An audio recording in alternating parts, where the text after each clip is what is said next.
বন্দ্যোপাধ্যায়ের নেতৃত্বে যেরকমভাবে আমরা রাজনীতি করতাম, রাজনীতি করব এবং এদের বিরুদ্ধে আমার লড়াই জারি থাকবে। কোনো রাজনীতিরই বিরোধী রাজনীতিরও কোনো ব্যাপার আছে কিনা আমি বলতে পারবো না, কারণ আমার মনে হয় না কোনো রাজনৈতিক দল এতটা ভিন্ন জায়গায় নামতে পারে। এগুলো করে অনেক ধমকানো চমকানো অনেক হয়েছে, এগুলো করে তো বন্ধ করা যাবে না। এর পাড়ায় নিজের তৈরি করা জায়গায় নিজের বাড়ির তলায় এটা ফেস করতে হবে, এটা আমি কোনোদিন ভাবতে পারিনি। পাইনি, কালকেও পাইনি, আতঙ্ক আমার কালকে ছিল না, আজকেও নেই। কালকেও আমার যেটা লাগছিল হতাশ লাগছিল, এবং হতাশার থেকে এবং আমার মেয়ে দিল্লিতে পড়াশোনা করে, সেখান থেকে আমার মেয়ে 15 মিনিটের মধ্যে আমাকে ফোন করে বলে, ড্যাডি অনেক হয়েছে, এবার থামতে হবে।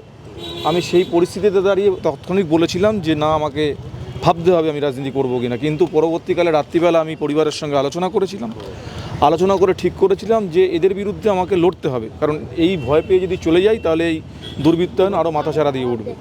তাই আমি সিদ্ধান্ত নিয়েছি, মমতা বন্দ্যোপাধ্যায়ের নেতৃত্বে, অভিষেক বন্দ্যোপাধ্যায়ের নেতৃত্বে যেরকমভাবে আমরা রাজনীতি করতাম, রাজনীতি করব এবং এদের বিরুদ্ধে আমার লড়াই জারি থাকবে। এই অন্তর্দ্বন্দ্বের একটা বিষয় উঠছে, দলের অন্তর্দ্বন্দ্বের একটা বিষয় উঠছে, দলের অন্তর্দ্বন্দ্বের একটা বিষয় উঠছে। না, অন্তর্দ্বন্দ্ব কেন, কোনো রাজনীতিরই বিরোধী রাজনীতিরও কোনো ব্যাপার আছে কিনা আমি বলতে পারবো না, কারণ আমার মনে হয় না কোনো রাজনৈতিক দল এতটা ভিন্ন জায়গায় নামতে পারে।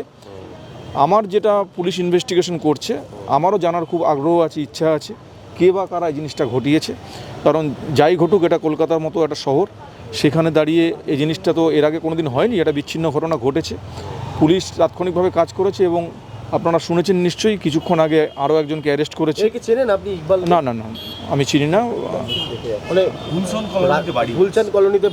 গুলশন কলোনিতে কয়েক হাজার মানুষ বাস করে, কয়েক হাজার ফ্ল্যাট আছে, সেখানে প্রত্যেককে চেনা সম্ভব না, এবং অনেকে নতুন আসছেন, কবে এসছেন আমি জানি না, চিনি না।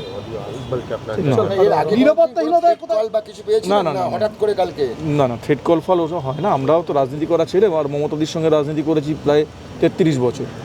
সুতরাং এগুলো করে অনেক ধমকানো চমকানো অনেক হয়েছে, এগুলো করে তো বন্ধ করা যাবে না। কিন্তু হ্যাঁ, একটা হতাশ লাগছিল, নিজের পাড়ায় নিজের তৈরি করা জায়গায় নিজের বাড়ির তলায় এটা ফেস করতে হবে, এটা আমি কোনোদিন ভাবতে পারিনি।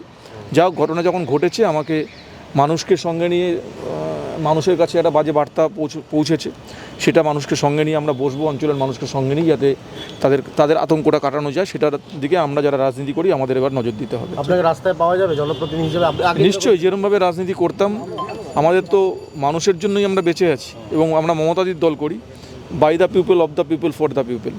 যেদিন মানুষ আমাদের সঙ্গে থাকবে না, আমাদের কোনো রাজনৈতিক অস্তিত্ব থাকবে না। সিকিউরিটি বাড়িয়ে দেওয়া হলো, আপনার নিরাপত্তা বাড়লো? এটা সরকার থেকে করেছে, ধন্যবাদ জানাই সরকারকে।